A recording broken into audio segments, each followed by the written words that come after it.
월급 받으면 남는 게 없는데요. 지출 목표는 어떻게 잡나요? 돈이 모여서 금방 불어나는 것을 목격하실 수가 있어요. 핵심은 정말 지출입니다.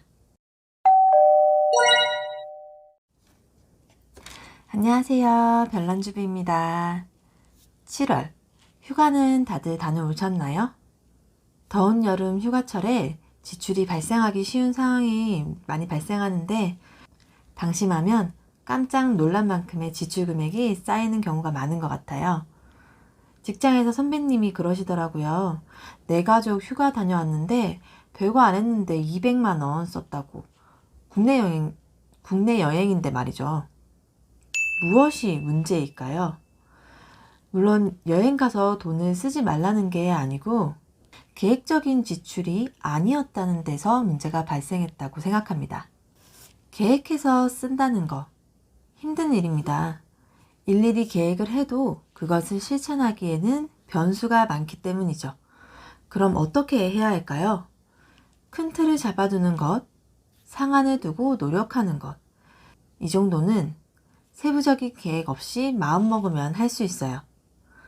물론 지출의 분야마다 식비, 차량, 육아, 건강 등의 부분별로 예산을 짜는 것도 좋지만 저는 이게 어렵고 또 거기에 시간을 소요하는 게 싫어서 전체 지출 목표만을 정합니다. 지출 목표는 어떻게 잡나요? 지출 목표는 저축률을 기준 삼아야 하며 목표 저축 금액이 있다면 그 목표를 이룰 수 있도록 짜야 합니다. 월 100만 원은 모아야 될 것 같아. 내 집 마련이든 노후 준비든 그렇게 하려면 이런 생각을 하신다면 지출 목표는 수입에서 100만 원을 뺀 금액이 되겠죠. 월급 받으면 남는 게 없는데요. 하신다면 죄송하지만 정신 바짝 차리셔야 합니다. 남는 게 없다. 이건 곧 미래가 없다. 하는 말과 동일합니다. 저축 금액을 월 10만 원씩 늘려보시길 권합니다. 선저축을 하면서 10만 원씩 늘리다 보면 우선순위에서 밀리는 지출이 점점 줄어들 것이고 한계점이 올 거예요. 이 정도까지 줄이니까 내 삶에 의미가 없는 느낌이 드는데 하는 생각이 든다면 거기서 스톱해서 진행을 해보시면 됩니다. 근데 조금씩 이제 플러스가 돼서 통장에 쌓이는 돈을 보게 되면 재미도 생기고 목표가 저절로 생기게 될 겁니다. 저희 부부 같은 경우에는 230만 원이 그 기준이고요. 이게 실천이 되면 기본적으로 최소 저축률이 50%를 넘게 됩니다. 이전에도 말씀드렸지만 선저축 후 공동생활비 통장에 지출할 금액을 그만큼만 남겨두기 때문에 월 말로 가면 갈수록 통장 잔고가 줄어드는 게 보이고요. 그럼 거기에 맞춰서 덜 쓰게 됩니다. 사람이 맞춰 살게 된다는 거죠. 나의 분수, 메타인지라고 하죠. 내 수중에 돈이 없는데 어떻게 쓰게 될까요? 물론 이 기준을 넘기는 달도 많습니다. 이달도 넘겼고요. 예비비 통장으로 변동되는 지출이 이렇게 커지는 부분을 감당을 하고요. 또 이번 휴가 때는 부부 용돈에서 아껴둔 부분으로 충당해서 여행을 다녀왔어요. 이 부분은 뒤에서 좀 더 말씀드릴게요. 어쨌든 기준 목표가 있으니까 거기에 맞추기 위해 노력을 하게 된다는 게 중요합니다. 휴가는 가야 되나? 돈이 부족할 것 같으니 개인 용돈 비자금을 터는 그런 행동을 말하는 거죠. 혹은 지출에도 우선순위가 있으니 사람마다 중요하게 생각하는 부분의 지출을 우선적으로 하고 모자라게 되면 덜 중요한 부분에서 돈을 더 아끼는 그런 행동을 하게 되는 거죠. 휴가 비용을 아끼려고 냉장고 파먹기를 열심히 한다. 이런 종류의 노력입니다. 이렇게 지출 부분이 통제가 되면 항상 돈이 모이고 돈이 모여서 금방 불어나는 것을 목격하실 수가 있어요. 핵심은 정말 지출입니다. 이런 부분에 힘을 싣고 또 계속 점검이 되면서 가계의 현금 흐름이 한눈에 보이기 때문에 이달에도 저는 가계부를 쓰고 있고요. 그럼 이제 가계부 본격적으로 보겠습니다. 7월 수입 볼게요. 총 수입 1,037만 2,867원. 이달에 수입이 좀 많죠? 휴가비가 있어서 월급이 좀 많았습니다. 월급 900만원, 기타 부분 100만 2,286원. 앱테크 2286원은 제가 이제 앱테크를 원래 좋아하진 않아요. 노동과 시간을 들이는 만큼 성과가 없다고 생각을 하기 때문에 근데 추천받은 앱이 있어서 한 달 해보았고요. 그 수익입니다. 그리고 저희 할머니가 돌아가셔서 직장에서 조의금 받은 게 있었습니다. 오래 고생하셨는데 이제 편하게 좋은 곳에 가셨다고 생각합니다. 부수입 24만 7,763원, 공모주 수익 14만 2,459원. 7월은 도전한 공모주가 많아서 수익이 좀 있었어요. 그리고 이제 아파트 잔금 치르기 전이라서 목돈으로 풀청약을 했기 때문에 좀 더 수익금이 높아졌습니다.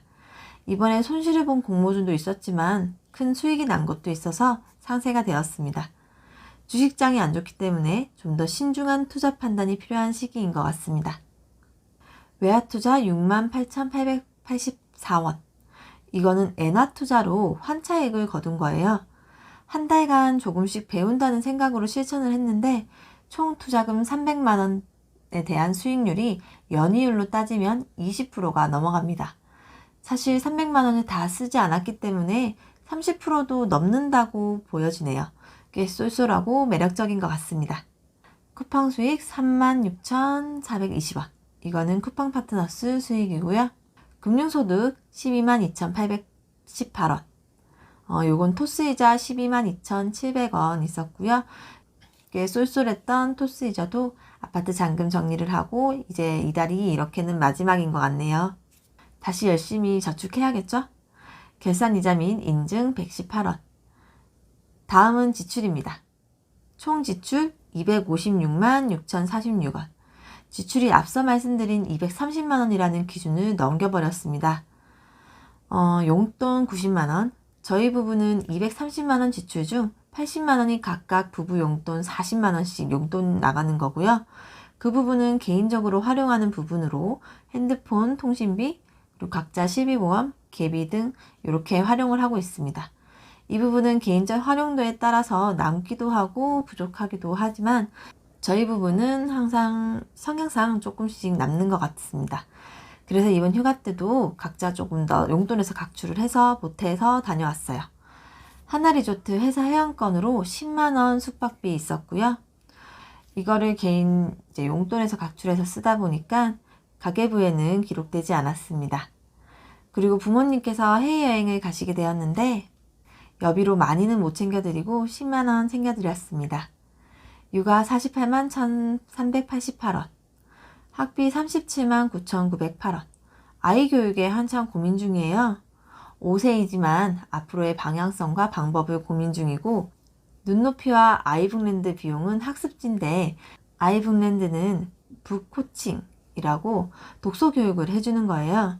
한 달 정도 해보니까 너무 좋은 교육인데 아직 아이가 적응 기간이 좀 필요해 보입니다. 조금만 지켜보고 계속 지속해 보려고 합니다. 그리고 영어 노출을 위해서 이북 구입과 스터디 활동하고 있는데 즐겁게 놀이식으로 영어 노출 해주고 있어요. 매주 인증하고 있는데요. 블로그 보시고 여러분도 활용해 보시기 바랍니다.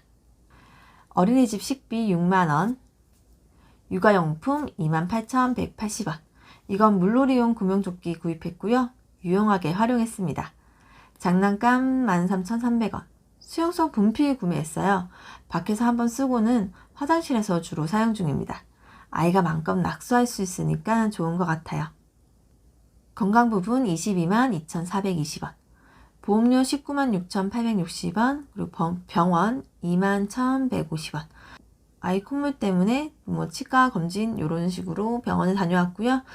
약 4,410원 들었습니다. 주거 통신 부분은 17만 1,246원 들었고요. 이 중에서 관리비 15만원. 이건 아파트 하이로 결제하면서 1,000원 단위는 전부 네이버 포인트로 할인받았어요.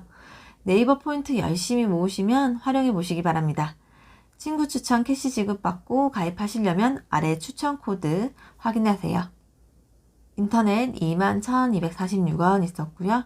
대출이자 16만 4,662원. 토스 신용대출이자 있었습니다. 아파트 계약하면서 다른 투자에 묶인 돈 때문에 신용대출을 냈었고요. 이제는 중도금 대출도 실행이 되었는데 신용대출 이자보다 아직은 낮지만 추후 오를 가능성 때문에 여유자금으로 신용대출을 조금씩 줄이려고 생각 중입니다. 식비 부분 15만 810원, 건기식 13만원, 식상화 대용으로 먹는 것 이제 구매했고요. 외식 14,250원, 간식 6,560원.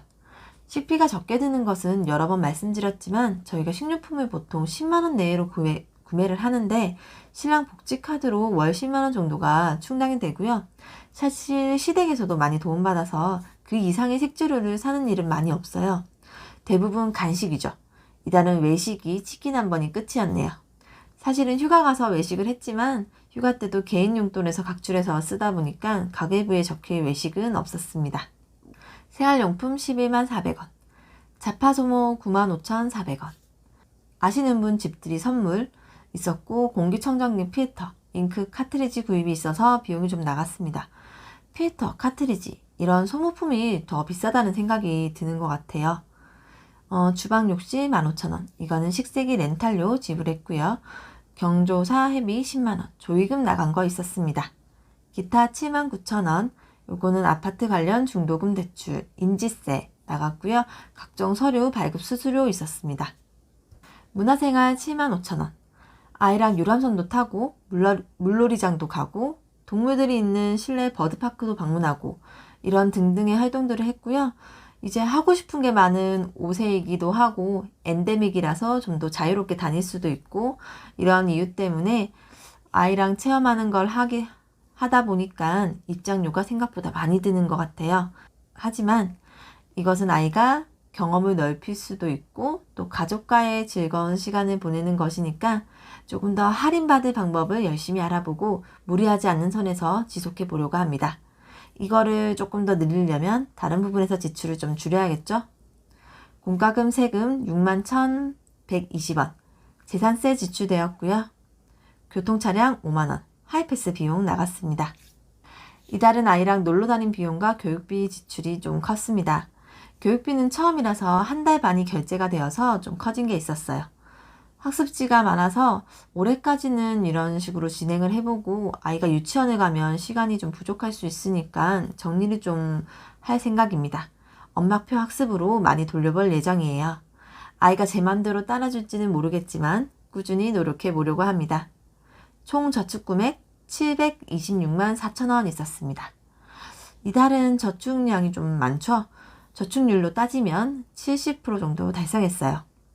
지출 수준은 기준을 넘겨도 이제 그 수준을 유지했는데 수입이 평소보다 많은 달이라서 저축이 많이 되었습니다. 올해 7월까지 총 4천만 원 달성했어요. 생각보다 많이 달성했죠? 사실 돈이 아파트 자금에 대부분 들어갔지만 이 저축이 있었기에 저희가 가용 범위 안에서 조금 더 좋은 집을 선택할 수 있었던 것 같습니다.